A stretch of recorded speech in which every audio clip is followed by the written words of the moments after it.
नमस्कार, 10 बजे रात पूरे दिन की बात में आप सभी दर्शकों का बहुत स्वागत करता हूं। मैं राहुल सौमित्र। चलिए अब खबरें विस्तार से। छत्तीसगढ़ के नए राज्यपाल बिस्वा भूषण हरिचंदन रायपुर पहुंच गए हैं, जहां उनका भव्य स्वागत किया गया। कल बिस्वा भूषण हरिचंदन पद और गोपनीयता की शपथ लेंगे।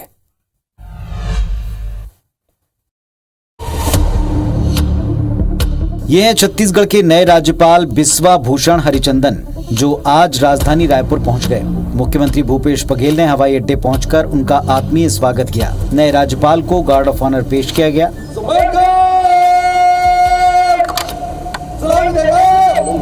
सीएम भूपेश बघेल ने बिस्वा भूषण हरिचंदन की तारीफ करते हुए कहा कि छत्तीसगढ़ को उनके अनुभवों का लाभ मिलेगा। अनुभवी राजनेता हैं, 5 बार विधायक और अनेक विभागों के मंत्री भी रहे।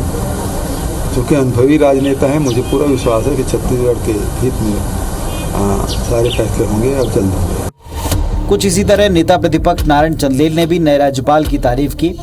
नारायण चंदेल ने भी कहा कि नए राज्यपाल से प्रदेश की जनता को काफी उम्मीदें हैं कि नए राज्यपाल महोदय छत्तीसगढ़ में विकास में, छत्तीसगढ़ में उनके अनुभव का लाभ पूरे छत्तीसगढ़ प्रदेश को प्राप्त होगा। आपको बता दें कि राजभवन में शपथ ग्रहण समारोह की तैयारी लगभग पूरी कर ली गई। बिस्वा भूषण हरिचंदन 23 फरवरी सुबह 11:30 बजे छत्तीसगढ़ के नए राज्यपाल के तौर पर शपथ लेंगे। बिलासपुर उच्च न्यायालय के मुख्य न्यायाधीश न्यायमूर्ति अरूप कुमार गोस्वामी उन्हें पद और गोपनीयता की शपथ दिलाएंगे।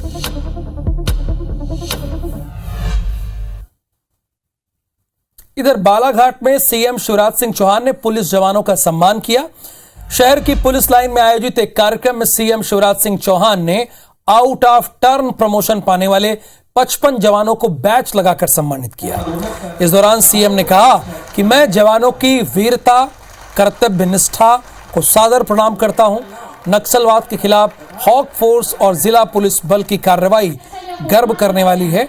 हमारे जवानों ने घने जंगलों में मेहनत कर नक्सलवाद के खिलाफ प्रभावी कार्रवाई की और हम पुलिस और सुरक्षा बलों के जवानों के जज्बे को सलाम करते हैं।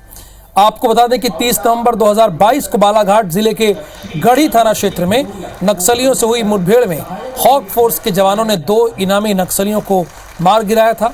इसी तरह 18 दिसंबर 2022 को पथरी चौकी के अंतर्गत हर्रा टोला के जंगल में हुई मुठभेड़ में सुरक्षा बल के जवानों ने एक इनामी नक्सली को मार गिराया था। हमारे जवानों ने घोर घने जंगलों में घनघोर परिश्रम करते हुए जो नक्सलवाद के खिलाफ प्रभावी कार्रवाई की है और नेटवर्क को ध्वस्त करने का काम किया है, वो बहुत बहुत अभिनंदनीय है। इसलिए आज मैं तीसरी बार आया हूं इनका सम्मान करने, आउट ऑफ टर्म प्रमोशन देने। पूर्व सीएम और पीसीसी चीफ कमलनाथ ने नई आबकारी नीति को लेकर प्रदेश सरकार पर हमला बोला है। छिंदवाड़ा पहुंचे कमलनाथ ने एमपी को मदिरा प्रदेश कहकर सरकार पर तंज कसा। तो एमपी का पूरा नाम मदिरा प्रदेश बन चुका है। एमपी सरकार की नई आबकारी नीति को लेकर कमलनाथ सरकार पर जमकर बरसे। एमपी को मदिरा प्रदेश बताते हुए उन्होंने आरोप लगाया कि सरकार सस्ती शराब बिकवा रही है, यही है अच्छे दिन। शिवराज जी ने सोचा कि अच्छे दिन मैं लाता हूँ सस्ती शराब, घर घर में शराब। कमलनाथ ने विकास यात्रा पर भी जमकर निशाना साधा। उन्होंने विकास यात्रा को निकास यात्रा बताया। विकास यात्रा निकाल रहे हैं, आप भी मीडिया में देख रहे हैं, और मैंने तो कहा था ये विकास यात्रा नहीं, ये तो निकास यात्रा है। कमलनाथ ने सीएम शिवराज की 15 महीने की सरकार का हिसाब पूछने पर कहा कि इसका जवाब जनता देती है। पर ये 18 साल का जब हिसाब नहीं दे पा रहे, मुझसे 15 महीने का हिसाब मांगते हैं। मेरा हिसाब जनता के पास। पूर्व सीएम कमलनाथ ने सरकार के कर्ज लेने पर भी सवाल उठाए। साथ ही कांग्रेस की सरकार आने पर मौजूदा सरकार के खर्चों पर श्वेत पत्र लाने की बात कही। तो कमलनाथ ने कहा 18 साल का हिसाब तो नहीं दे रहे हैं और मुझसे 15 महीने का हिसाब मांग रहे हैं। इधर ग्वालियर में नेता प्रतिपक्ष डॉक्टर गोविंद सिंह ने एक बार फिर प्रदेश की सरकार पर हमला बोला। गोविंद सिंह ने कहा कि जितना चंबल को डकैतों ने नहीं लूटा, उससे ज्यादा सरकार के खजाने को सरकार के लोगों ने लूटा है। साथ ही गोविंद सिंह ने मदरसों में योग कराए जाने को लेकर कहा है कि दिसंबर तक सरकार सड़क पर आ रही है, इसलिए योग सीखकर सड़क पर कबड्डी खेलने ये लोग अभी से प्रैक्टिस कर रहे हैं। मेरा मानना है कि ये योग कंपलसरी नहीं होना चाहिए, बल्कि स्वेच्छा से होना चाहिए। वहीं बागेश्वर धाम को लेकर गोविंद सिंह ने कहा कि जिनकी श्रद्धा है वो जाएं, मैं ढोंग पर विश्वास नहीं करता। इसके अलावा उन्होंने कहा कि मैं सीएम को तब तक धन्यवाद दूंगा जब वो SC ST पर हमला करने वाले, बंदूक लहराने वाले और उनकी बेइज्जती करने वाले को जेल में डालें। सवाल ये उठता है कि कहा है कि जो बागेश्वर धाम जाएं वो ढोंग करने वाले हैं, ढोंगी हैं, तो वहां पर कौन कौन गया था? गोविंद सिंह को इसकी एक लिस्ट उठानी चाहिए, इसमें उनके लोग भी मिल जाएंगे। पूरे प्रदेश को जितना कि ग्वालियर चंबल संभाग के डकैतों ने इतनी लुटाई नहीं की होगी, उससे ज्यादा मध्य प्रदेश की सरकार ने कर लिया। दबाव में कोई भी काम नहीं होना चाहिए। योग स्वेच्छा से अगर कोई योग अपनाते हैं, करते हैं योग, तो स्वास्थ्य के लिए बहुत शुभ लक्षण है। छत्तीसगढ़ में ईडी की कार्रवाई पर पूर्व मुख्यमंत्री रमन सिंह का बयान सामने आया है। रमन ने कहा है कि छत्तीसगढ़ में होने वाले आगामी चुनाव में ईडी की कार्रवाई का असर पड़ेगा। ईडी की कार्रवाई से कांग्रेस का भ्रष्टाचार उजागर हो रहा है। कांग्रेस के नेता भ्रष्टाचार में शामिल हैं। छत्तीसगढ़ में बोफोर्स जैसे घोटाले हो रहे हैं। इसके साथ ही कांग्रेस के राष्ट्रीय अधिवेशन को लेकर कहा कि आने वाले चुनाव में कांग्रेस को इसका फायदा नहीं होगा।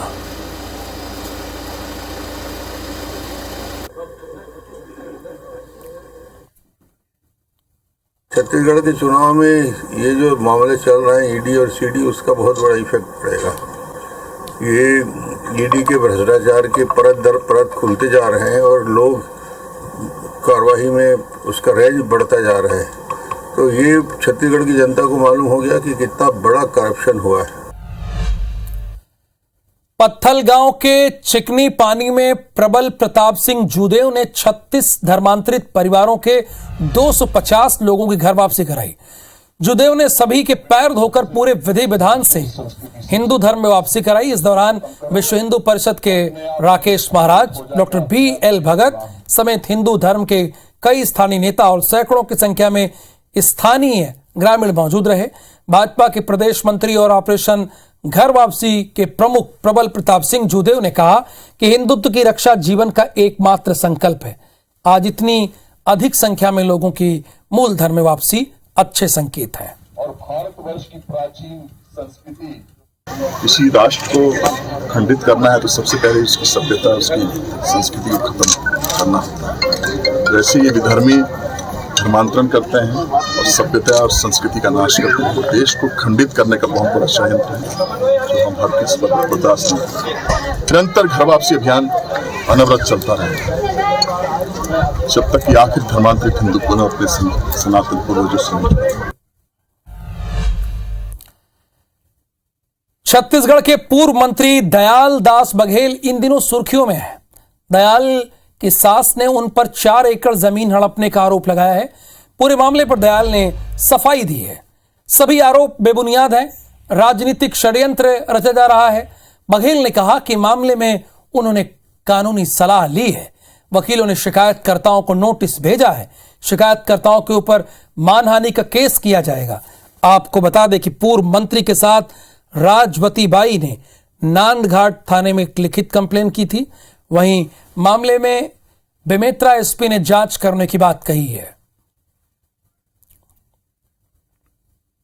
दुजन बेटा खाही कहीं लाख धर दे कहाँ वो दे चोराक दे अल्लाह सया कितना घर भीतर लिखवा ले। जो शिकायत हुआ है ये राजनीतिक षड्यंत्र है। मेरा छवि धूमिल करने के लिए ये प्रयास किया गया है। मैं तो इसके विरुद्ध में अपने वकील के माध्यम से मैं नोटिस जारी करवा दिया हूं और जैसे ही नोटिस का पावती आता है उसके बाद मैं मानहानि का दावा करूंगा, कोर्ट का दरवाजा खटखटाऊंगा। पूर्व मंत्री श्री दयालदास बघेल जी के विरुद्ध उनकी सास राजपति बाई ने शिकायत किया है।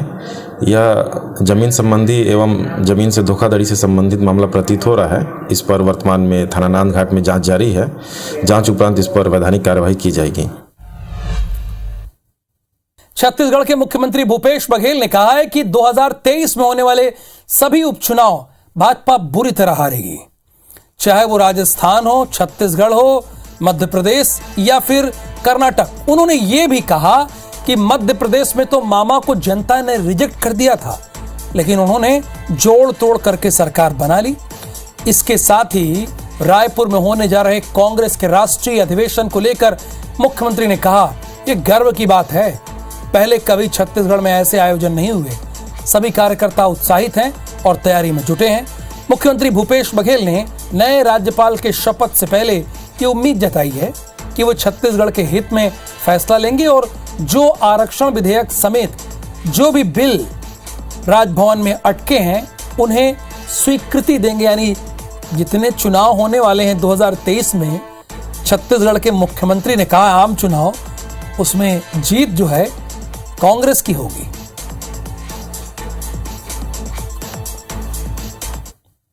ये बात सही है कि 2023 के जो चुनाव है उसमें भारतीय जनता पार्टी बुरी तरह हारेगी, चाहे राजस्थान हो, मध्य प्रदेश हो, छत्तीसगढ़ हो, कर्नाटक हो, बुरी तरह हारने वाले हैं। मध्य प्रदेश में मामा को तो खारिज कर दिया था, अब वो जोड़ तोड़ करके मामा को फिर थोप दिए हैं। जनता वैसे ही उनको रिजेक्ट कर चुके थे, तो वहाँ मैं नहीं समझता कि मध्य प्रदेश में भारतीय जनता पार्टी फिर से आएगी, क्योंकि उन्होंने तो लोकतंत्र की चोरी की थी। कल उनका शपथ ग्रहण है। उम्मीद करते हैं कि छत्तीसगढ़ के हित में फैसला लेंगे, जो आरक्षण बिल है उसे पास करेंगे और भी जो बिल है उसे भी स्वीकृति प्रदान करेंगे। सौभाग्य की बात है और छत्तीसगढ़ के लिए भी गर्व की बात है कि 50वां महाधिवेशन कांग्रेस का छत्तीसगढ़ रायपुर में हो रहा है। इसके पहले कभी छत्तीसगढ़ में इस प्रकार के आयोजन नहीं हुए थे। इसको लेकर हमारे छत्तीसगढ़ के लोग, कांग्रेस जन बहुत उत्साहित हैं। सारे लोग तैयारी में जुटे हुए हैं और बहुत बढ़िया पंडाल बन पड़ा है। पूर्व मंत्री और कांग्रेस के वरिष्ठ नेता बाला बच्चन ने विकास यात्रा को लेकर सरकार पर निशाना साधा। बाला बच्चन ने आरोप लगाया कि भाजपा के लिए विकास यात्रा निकास यात्रा साबित हो रही है। विकास यात्रा का जगह जगह विरोध हो रहा है। उन्होंने आगे कहा कि बीजेपी कार्यकर्ताओं की भ्रष्टाचार की शिकायतें कर रहे हैं, आवाज उठा रहे किसानों पर लाठीचार्ज हो रही है। बाला बच्चन ने दावा किया कि विधानसभा चुनाव में कांग्रेस 150 से ज्यादा सीटें जीतेंगी और कमलनाथ के नेतृत्व में चुनाव लड़ा जाएगा।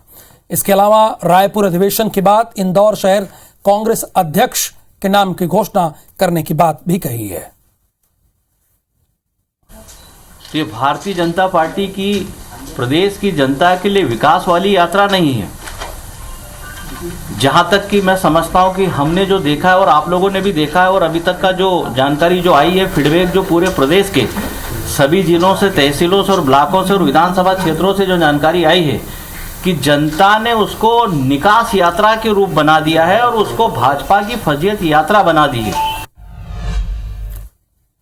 और 10 बजे रात पूरे दिन की बात में आज के लिए बस इतना ही। मुझे दीजिए अनुमति, आगे देखिए लॉकअप।